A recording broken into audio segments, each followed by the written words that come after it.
നമസ്കാരം. ഇന്നത്തെ വീഡിയോയിൽ നമ്മൾ ചർച്ച ചെയ്യുന്നത് 8ാം ക്ലാസ്സിൻ്റെ അടിസ്ഥാന പാഠാവലിയിലെ പാഠമാണ്. പ്രശസ്ത കവി പി. ഭാസ്കരൻ മാഷിൻ്റെ തോട്ടക്കാരി എന്ന മനോഹരമായ കവിതയെക്കുറിച്ചാണെന്ന് പ്രതിപാദിക്കുന്നത്. പ്രകൃതിയും മനുഷ്യനും തമ്മിലുള്ള ആത്മബന്ധം എത്രത്തോളം ആഴമുള്ളതാണെന്ന് ഈ കവിത നമുക്ക് കാണിച്ചു തരുന്നു. കവിതയുടെ ലളിതമായ ആശയവും പരീക്ഷയ്ക്ക് ചോദിക്കാൻ സാധ്യതയുള്ള ആസ്വാദനക്കുറിപ്പും വിശകലനവും നമുക്ക് ഈ വീഡിയോയിലൂടെ നോക്കാം. വീഡിയോ ഇഷ്ടപ്പെട്ടാൽ ലൈക്ക് ചെയ്യാനും ചാനൽ സബ്സ്ക്രൈബ് ചെയ്യാനും മറക്കരുത്. അടിസ്ഥാന പാഠാവലിയിലെ 3ാമത്തെ യൂണിറ്റിൽ ഹൃദയം തൊടുന്ന നക്ഷത്രങ്ങൾ എന്ന യൂണിറ്റിൽ വരുന്ന പാഠഭാഗമാണ് തോട്ടക്കാരി. ആശയം, ചോദ്യോത്തരങ്ങൾ, ആസ്വാദനക്കുറിപ്പ് എല്ലാം ഇതിൽ ഉൾപ്പെടുത്തിയിട്ടുണ്ട്. ഇനി നമുക്ക് പാഠഭാഗം ഒന്ന് കേട്ടാലോ. പാഠം തോട്ടക്കാരി. വാടിപ്പോയി തുളസിയെന്നോതുമ്പോൾ കുടുംബിനി കൂടുതൽ കരിഞ്ഞത് നിൻ മുഖത്തളിരല്ലോ. വാടക വീടും പൂട്ടി 10 നാൾ മറുനാടൻ വാസവും കഴിച്ച് നാം മടങ്ങിയെത്തും നേരം. വീട്ടുപൂന്തോട്ടം നോക്കി വിലപിച്ചു നീ നിൽക്കെ പൂട്ടിയ താക്കോൽ എങ്ങോ പോയി ഞാൻ വിഷണ്ണനായി. എൻ കരബലം കൊണ്ട് പൂട്ടു ഞാൻ ഉടച്ചപ്പോൾ നിൻ കവിൾ രണ്ടും വീണ്ടും ആർദ്രമായത് കണ്ടേൻ. പോഴത്തം പറ്റിപ്പോയി പോവട്ടെ ബലമുള്ള താഴൊന്നു വേറെ വാങ്ങാമെന്നു ഞാൻ ഉരയ്ക്കവേ ചൊല്ലി നീ വീണ്ടും പിച്ചി പൂക്കാതെ ഉണങ്ങിപ്പോയി. വെള്ളമില്ലാതെ നിശാഗന്ധി തൈ നിലംപൊത്തി. താക്കോല് പോയാൽ പോട്ടെ ഇക്കൊല്ലം പൊന്നും ചിങ്ങ പൂക്കാലം വിരുന്നിനു വരണ്ടേ ഈ വീട്ടിലും.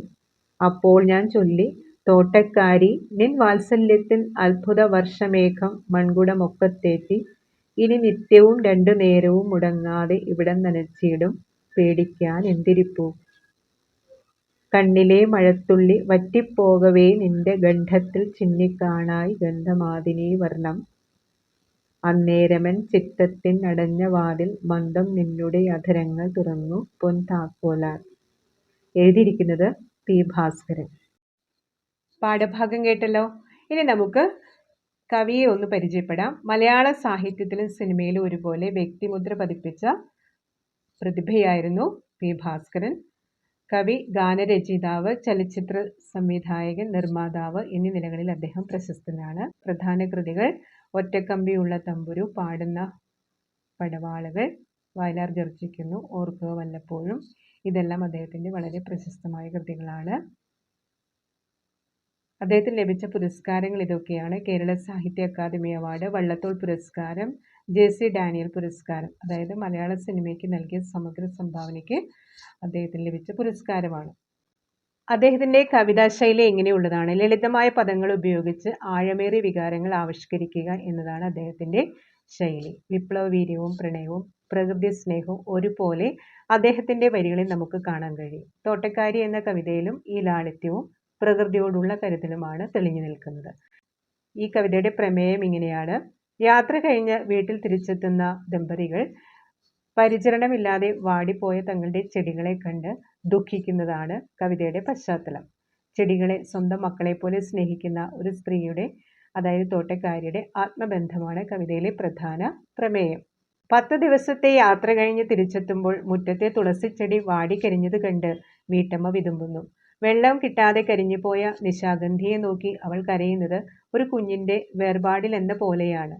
സ്നേഹപൂർവമായ ആശ്വാസം അവിടെ ദർശിക്കാൻ സാധിക്കും. ചെടികളുടെ അവസ്ഥ കണ്ട് സങ്കടപ്പെടുന്ന ഭാര്യയെ ഭർത്താവ് ആശ്വസിപ്പിക്കുന്നു. ഇനി നമുക്ക് ഒരുമിച്ച് ഈ ചെടികളെ നനച്ചു വളർത്താം എന്ന അദ്ദേഹത്തിൻ്റെ വാക്കുകൾ പ്രകൃതിയെ ചേർത്ത് പിടിക്കേണ്ടതിൻ്റെ ആവശ്യകതയാണ് വ്യക്തമാക്കുന്നത്. ഇനി നമ്മൾ കാത്തു സൂക്ഷിക്കേണ്ട നന്മ എന്താണ്? മനുഷ്യൻ്റെ സ്നേഹവും കരുതലും ഉണ്ടെങ്കിൽ മാത്രമേ പ്രകൃതിക്ക് നിലനിൽപ്പുള്ളൂ എന്ന് കവി ഓർമ്മിപ്പിക്കുന്നു. കവിതാ സൗന്ദര്യവും, അതായത് ശൈലികൾ, ബിംബങ്ങൾ, ഇതെല്ലാം വളരെ മനോഹരമായിട്ട് ഇതിൽ പ്രതിപാദിച്ചിട്ടുണ്ട്. കണ്ണിലെ മഴത്തുള്ളി, പൊൻ താക്കോൽ, അത്ഭുത വർഷമേഘം തുടങ്ങിയ പ്രയോഗങ്ങൾ കവിതയ്ക്ക് വലിയ ദൃശ്യഭംഗി നൽകുന്നുണ്ട്. ലളിതമായ ഭാഷയാണ് കവിതയിൽ ഉപയോഗിച്ചിരിക്കുന്നത്. സാധാരണക്കാർക്കും വേഗത്തിൽ മനസ്സിലാക്കാൻ പറ്റുന്ന ലളിതവും എന്നാൽ അർത്ഥവത്തുമായ പദങ്ങളാണ് പി. ഭാസ്കരൻ മാഷ് ഉപയോഗിച്ചിരിക്കുന്നത്. ഒരു പാട്ട് പോലെ പാടാൻ കഴിയുന്ന മനോഹരമായ ഈണം ഈ കവിതയ്ക്കുണ്ട്. ചെടികളെ വെറും വസ്തുക്കളായല്ല, മറിച്ച് ജീവനുള്ള വികാരങ്ങളുള്ള സഹജീവികളായി കാണണമെന്ന വലിയ സന്ദേശമാണ് ഈ കവിത നൽകുന്നത്. പ്രകൃതിയെ സ്നേഹിക്കുന്നവർക്ക് മാത്രമേ ജീവിതത്തിലെ യഥാർത്ഥ സന്തോഷം കണ്ടെത്താൻ കഴിയൂ എന്ന് ഈ വരികൾ നമ്മെ ഓർമ്മപ്പെടുത്തുന്നു. ഏറ്റവും ചുരുക്കത്തിൽ ഇതിൻ്റെ സംഗ്രഹം നിങ്ങൾക്ക് ഓർമ്മിക്കണമെങ്കിൽ ഇത് വീണ്ടും കേട്ടോളൂ. ഒരു യാത്ര കഴിഞ്ഞ് തിരിച്ചെത്തുന്ന ദമ്പതികൾ തങ്ങളുടെ തോട്ടത്തിലെ തുളസിച്ചെടിയും നിശാഗന്ധിയും വെള്ളം കിട്ടാതെ വാടിക്കരിഞ്ഞു നിൽക്കുന്നത് കാണുന്നു. ഇത് കണ്ട് വീട്ടമ്മയായ തോട്ടക്കാരി സങ്കടം സഹിക്കവയ്യാതെ കരയുന്നു. അവളുടെ കണ്ണീർ വീണ് ആ ചെടികൾക്ക് പുതുജീവൻ ലഭിക്കുന്നത് പോലെ കവിക്ക് തോന്നുന്നു. ചെടികളോടുള്ള അവളുടെ ഈ കരുണയും സ്നേഹവുമാണ് കവിതയിലെ സത്ത. ഇനി ആശയതലത്തിലേക്ക് ചിന്തിക്കുകയാണെങ്കിൽ, വാടിപ്പോയ തുളസി എന്ന് തുടങ്ങുന്ന വരികൾ നിങ്ങൾ പാഠഭാഗം വായിക്കുമ്പോൾ ശ്രദ്ധിക്കുക. തിരിച്ചെത്തിയപ്പോൾ തുളസിച്ചെടി വാടിക്കരിഞ്ഞത് കണ്ട് വീട്ടമ്മ സങ്കടപ്പെടുന്നു. അവൾക്കത് വെറും ഒരു ചെടിയല്ല, കുടുംബത്തിലെ ഒരു അംഗത്തെ പോലെയാണ്. പൂട്ടിയ താക്കോൽ എങ്ങോ പോയി എന്ന് ഭർത്താവ് പറയുന്നുണ്ട്. വീടിന്റെ താക്കോൽ നഷ്ടപ്പെട്ടതിനാൽ അകത്തു കയറി വെള്ളമെടുക്കാൻ കഴിയാത്ത അവസ്ഥ കവി വിവരിക്കുന്നു. ചെടികൾക്ക് വെള്ളം കൊടുക്കാൻ കഴിയാത്തതിലുള്ള നിസ്സഹായാവസ്ഥയാണ് ഇവിടെ പ്രകടമാകുന്നത്. തോട്ടക്കാരി നിൻ വാത്സല്യത്തിൻ എന്ന് തുടങ്ങുന്ന കവിവചനം ശ്രദ്ധിച്ചാലോ. അവളുടെ കണ്ണുനീർ കണ്ട കവി അവളെ ആശ്വസിപ്പിക്കുന്നു. അവളുടെ വാത്സല്യം ഒരു മഴ പോലെയാണ്. ആ സ്നേഹമുണ്ടെങ്കിൽ മൺകുടത്തിലെ വെള്ളമില്ലെങ്കിലും ചെടികൾ തഴച്ചു വളരുമെന്ന് കവി പറയുന്നു. കണ്ണിലെ മഴത്തുള്ളി വറ്റിപ്പോകവേ എന്ന് തുടങ്ങുന്ന വരികളിലേക്ക് ശ്രദ്ധിച്ചാൽ എന്താണ് അവിടെ വിശദമാക്കുന്നത്? അവളുടെ കണ്ണുനീർ തോരുമ്പോൾ മനസ്സിൽ പ്രത്യാശയുടെ പുതിയ വാതിലുകൾ തുറക്കുകയാണ്.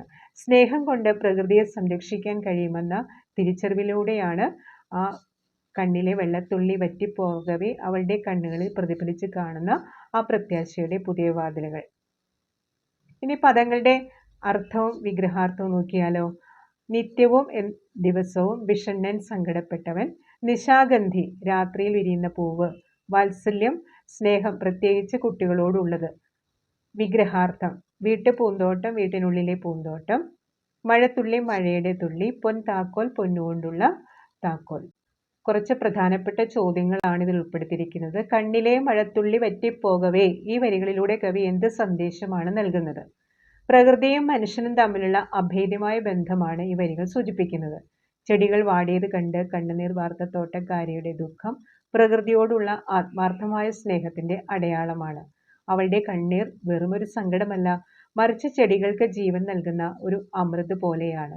സ്നേഹവും കരുതലും ഉണ്ടെങ്കിൽ നശിച്ചു പോകുന്ന പ്രകൃതിയെ വീണ്ടെടുക്കാൻ കഴിയുമെന്ന പ്രത്യാശയാണ് കവി ഇവിടെ നൽകുന്നത്. തോട്ടക്കാരി എന്ന കവിതയിലെ സ്ത്രീ കഥാപാത്രത്തിന്റെ സവിശേഷതകൾ എന്തൊക്കെയാണ്? വിശകലനം ചെയ്യുക എന്നൊരു ചോദ്യം ചോദിച്ചാൽ നിങ്ങൾ എങ്ങനെയാണ് എഴുതേണ്ടത്? കവിതയിലെ തോട്ടക്കാരി സ്നേഹത്തിന്റെയും കാരുണ്യത്തിന്റെയും പ്രതീകമാണ്. പ്രകൃതി സ്നേഹമാണ് നമുക്കിവിടെ കൂടുതൽ ദർശിക്കാൻ കഴിയുന്നത്. ചെടികളെ സ്വന്തം മക്കളെ പോലെ അവൾ കരുതുന്നു. ഇനി വൈകാരിക തലത്തിലേക്ക് ചിന്തിച്ചാൽ, താക്കോൽ നഷ്ടപ്പെട്ടതിനാൽ ചെടികൾക്ക് വെള്ളം നൽകാൻ കഴിയാത്തപ്പോൾ അവൾ വിതുമ്പി കരയുന്നുണ്ട്. ആ വൈകാരിക ഭാവം അവിടെ പ്രകടമാണ്. ഇതവളുടെ ആർദ്രമായ മനസ്സിനെയാണ് കാണിക്കുന്നത്. സമർപ്പണം എന്ന് പറഞ്ഞാൽ ചെടികൾ ഉണങ്ങുന്നത് സ്വന്തം വീട് തകരുന്നത് പോലെയാണ് അവൾക്ക് അനുഭവപ്പെടുന്നത്. മനുഷ്യനും പ്രകൃതിയും രണ്ടല്ല എന്ന വലിയ പാഠമാണ് ഈ കഥാപാത്രം നമുക്ക് നൽകുന്നത്. അതാണ് ഈ കവിത നമുക്ക് നൽകുന്ന സമർപ്പണവും. പഠന പ്രവർത്തനത്തിലേക്ക് കടക്കാം. ആദ്യം ഇങ്ങനെയാണ് ഈണത്തിൽ ചൊല്ലുക എന്നുള്ളതാണ് ആദ്യത്തെ പഠന പ്രവർത്തനം. കാവ്യഭാവത്തിന് യോജിച്ച ഈണം കണ്ടെത്തി ക്ലാസ്സിൽ അവതരിപ്പിക്കുക. വി. ഭാസ്കറിന്റെ കവിതകൾ പൊതുവെ ലളിതവും സംഗീതാത്മകവുമാണ്. കരുണയും ആർദ്രതയും നിറഞ്ഞ വരികളായതിനാൽ തോട്ടക്കാരിയുടെ സങ്കടവും പിന്നീട് ലഭിക്കുന്ന ആശ്വാസവും പ്രതിഫലിക്കുന്ന തരത്തിൽ, അതായത് മന്ദതാളത്തിൽ ഈ കവിത ചൊല്ലാവുന്നതാണ്. അടുത്തത് വിശകലനക്കുറിപ്പ് തയ്യാറാക്കാൻ വേണ്ടിയിട്ടുള്ളതാണ്.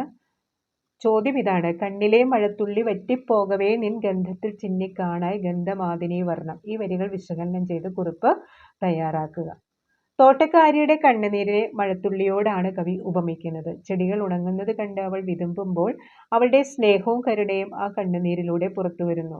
അവളുടെ സങ്കടം മാറുമ്പോൾ, കണ്ണീർ വറ്റുമ്പോൾ പ്രകൃതിയിൽ വീണ്ടും പൂക്കൾ വിരിയുമെന്ന പ്രത്യാശയാണ് കവി നൽകുന്നത്. ഗന്ധമാതിനി എന്ന പ്രയോഗത്തിലൂടെ സുഗന്ധമുള്ള പൂക്കൾ നിറഞ്ഞ ഒരു തോട്ടത്തെ കവി സങ്കല്പിക്കുന്നു. മനുഷ്യന്റെ സ്നേഹപൂർണമായ ഇടപെടൽ പ്രകൃതിയെ എങ്ങനെ പുനരുജ്ജീവിപ്പിക്കും എന്നതിൻ്റെ മനോഹരമായ ചിത്രീകരണമാണത്. ആസ്വാദനക്കുറിപ്പ് വളരെ ചുരുക്കത്തിലാണ് ഞാനിവിടെ കൊടുത്തിട്ടുള്ളത്. പാഠം തുടങ്ങുന്ന വേളയിൽ വളരെ വിശദമായിട്ട് അതിൽ പ്രതിപാദിക്കുന്നുണ്ട്. അതും പഠിച്ചാൽ മതിയാകും. പ്രകൃതിയും മനുഷ്യനും തമ്മിലുള്ള വൈകാരിക ബന്ധം ആണിതിൽ പ്രമേയമായി വരുന്നത്. കാവ്യഭംഗി ഇവിടെ സൂചിതമാണ്. നേരത്തെ ഇതെല്ലാം വളരെ വിശദമായി പ്രതിപാദിച്ചതാണ്. ഇതിൻ്റെ ചുരുക്കമാണ്, രത്ന ചുരുക്കമാണ് ഇതിൽ പ്രതിപാദിക്കുന്നത്. ചെടികളെ കേവലം ജൈവ വസ്തുക്കളായല്ല മറിച്ച് വാത്സല്യം നൽകേണ്ട ജീവനുള്ള സത്തകളായാണ് കവി അവതരിപ്പിക്കുന്നത്. വാത്സല്യത്തിൻ അദ്ഭുത വർഷമേഘം എന്ന പ്രയോഗം വളരെ മനോഹരമാണ്. മഴമേഘങ്ങൾ ഭൂമിക്ക് കുളിർമ നൽകുന്നത് പോലെ തോട്ടക്കാരിയുടെ സ്നേഹം ചെടികൾക്ക് പുതുജീവൻ നൽകുന്നു. താളാത്മകത. വരികളിലെ അന്ത്യപ്രാസവും ലളിതമായ പദപ്രയോഗങ്ങളും കവിതയ്ക്ക് നല്ലൊരു ഒഴുക്ക് നൽകുന്നുണ്ട്. കവിതയുടെ ഭംഗി വർദ്ധിപ്പിക്കുന്ന പ്രയോഗവിശേഷങ്ങളാണ്. പ്രകൃതിയെ സ്നേഹിക്കുന്നവർക്ക് മാത്രമേ അതിൻ്റെ ആത്മാവ് തൊട്ടറിയാൻ കഴിയൂവെന്ന് ഈ വരികൾ നമ്മെ വീണ്ടും ഓർമ്മിപ്പിക്കുന്നു. പാഠഭാഗം നിങ്ങൾക്ക് ഇഷ്ടപ്പെട്ടുവെങ്കിൽ ലൈക്ക് ചെയ്യാനും സബ്സ്ക്രൈബ് ചെയ്യാനും ഹൈപ്പ് ചെയ്യാനൊന്നും മറക്കരുത്. നിങ്ങളുടെ കൂട്ടുകാർക്ക് ഷെയർ ചെയ്യുക. നിങ്ങളുടെ വിലപ്പെട്ട കമൻറ്റുകളൊക്കെ അറിയിക്കുക. പാഠഭാഗം ഇങ്ങനെ പഠിപ്പിക്കുന്നതാണോ, എങ്ങനെയാണ് നിങ്ങൾ കൂടുതൽ ഇഷ്ടപ്പെടുന്നത്, കമൻറ്റ് ചെയ്യാൻ മറക്കരുത്. Okay, thank you children.